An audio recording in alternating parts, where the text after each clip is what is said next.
Então, como solicitado para a atividade semanal foi uma videoaula com diferentes temas de filtros para o tratamento de água, o meu ficou com filtro direto ascendente, que é um dos filtros utilizados para o tratamento de água.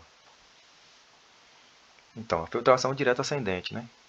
A filtração, pela própria conceituação, é um processo em que a retenção das impurezas ocorre exclusivamente no meio granular.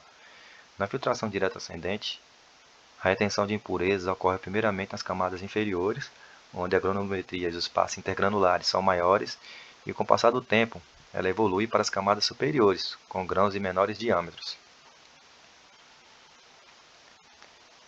Aqui nós temos um esqueminha mostrando, né, como a filtração direta ascendente ela vai de baixo para cima, né, que a água ela escoa no sentido dos grãos mais grossos para os mais finos, sendo coletada em uma calha superior. O transporte de partículas até os grãos do meu filtrante. O transporte de partículas até a superfície dos grãos se dá por 5 mecanismos. Retenção por tamanho de partícula, peneiramente coagem. Essa retenção ela ocorre quando a partícula é maior do que o tamanho do poro do meu filtrante. A sedimentação também, ou seja, na sedimentação, os grãos do meio filtrante elas possuem uma grande área superficial na qual as partículas podem entrar em contato por sedimentação.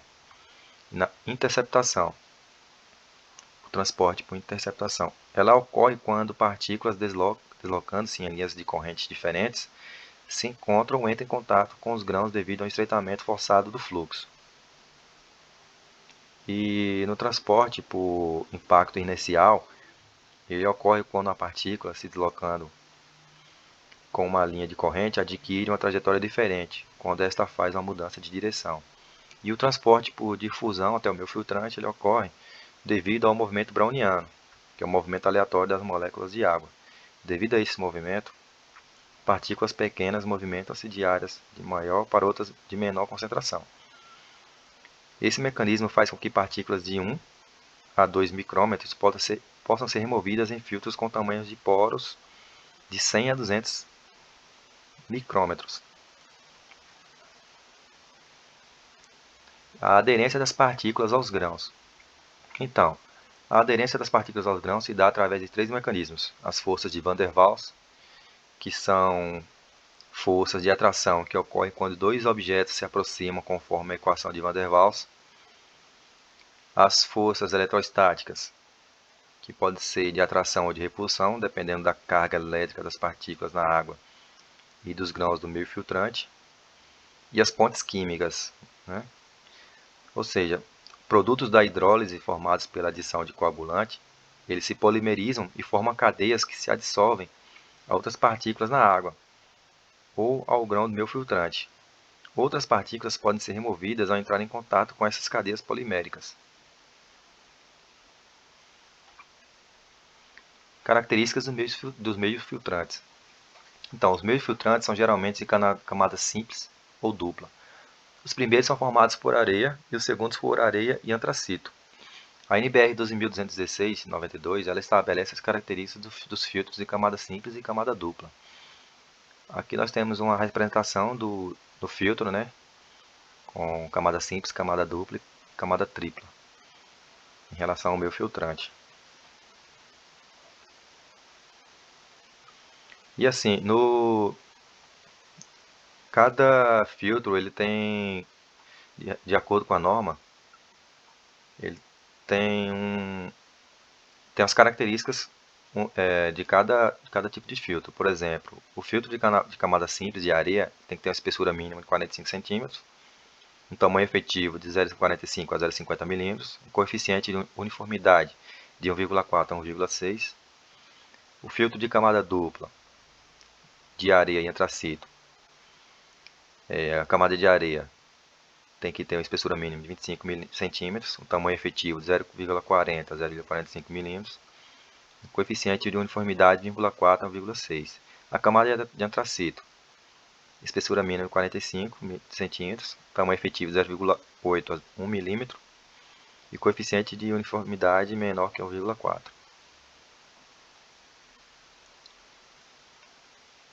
Sistema de lavagem, né? Então, a limpeza do filtro, né, é uma das etapas mais importantes do processo de tratamento da água, sendo regulado pela perda de carga previamente estipulada em projeto.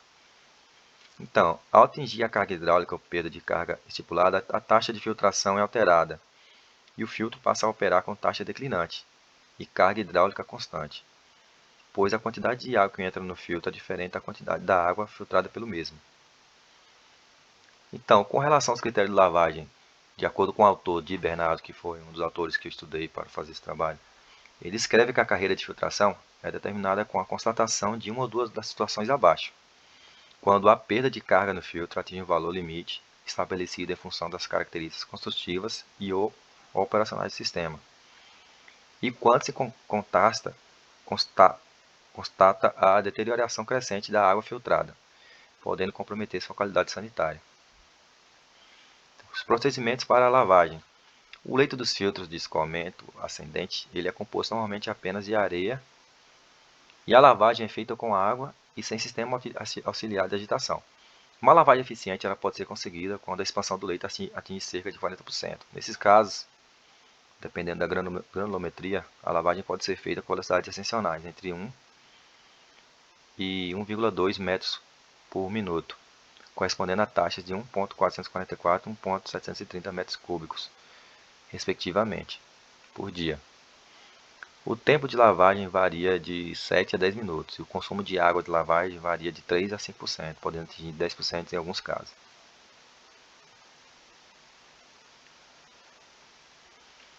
Filtro de camada única e camada dupla. De acordo com a norma técnica, né, a ABNT 12.216/92, a taxa de filtração a ser adotada deve ser determinada por experiência em filtros piloto, operando com a água a ser filtrada com camada filtrante igual aos outros filtros a serem construídos. Para filtros de camada simples, a taxa máxima é de 180 metros cúbicos por dia, e para filtros de camada dupla, 360 metros cúbicos por dia. Isso também é de acordo com a taxa de aplicação hidráulica.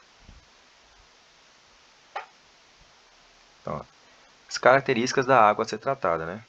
Então, são apresentados os valores limites, né, dos parâmetros de qualidade da água recomendado pelo autor Di Bernardo para a seleção da filtração direta ascendente. Na tabela, os parâmetros de qualidade da água sugeridos para filtração direta ascendente são mostrados.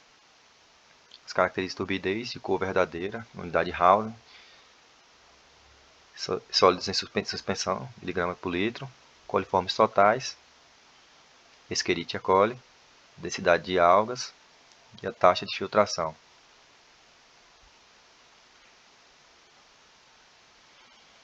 Então, tipos de fundo falso. Existem basicamente 3 tipos de fundo falso.